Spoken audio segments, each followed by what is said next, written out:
Surat SOG પોલીસે સુરભી ડેરીમાંથી જપ્ત પનીરના નમૂના ફેલ આવતા સંચાલકની ધરપકડ કરી ખટોદરા પોલીસમાં ગુનો નોંધાવ્યો હતો.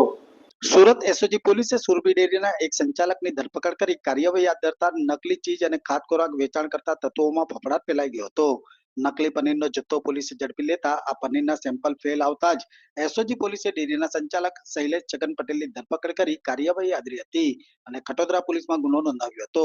આ પનીરનો જથ્થો સબ સ્ટાન્ડર્ડ હોવાનું બહાર આવ્યું હતું, જ્યારે એસઓજી પોલીસે સુરભી ડેરીના માલિક વિરુદ્ધ ગુનો નોંધાવી આગળની કાર્યવાહી શરૂ કરી હોવાની વિગત જાણવા મળી હતી. 954 કિલોગ્રામ પનીરનો જથ્થો જે જપ્ત કરેલો એનો જે નમૂનો જે ફેલ જતા ગઈકાલે એક વિશ્વાસઘાત અને મિલાવટની કલમ મુજબ ગુનો દાખલ ખટોદરામાં કરવામાં છે.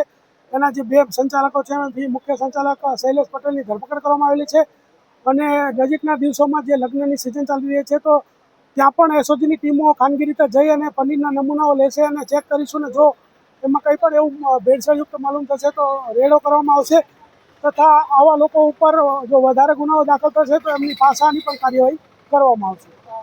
આ જે સંચાલક છે એના જે અહીંયા ખટોદરાની યુનિટ છે એમાં એ કઈ રીતે પનીર બનાવતા હતા અને શું શું કરતા હતા એની પૂછપરછ માટે લાવેલા હતા અને ત્યારબાદ જે છે આગળની કાર્યવાહી ચાલુ છે.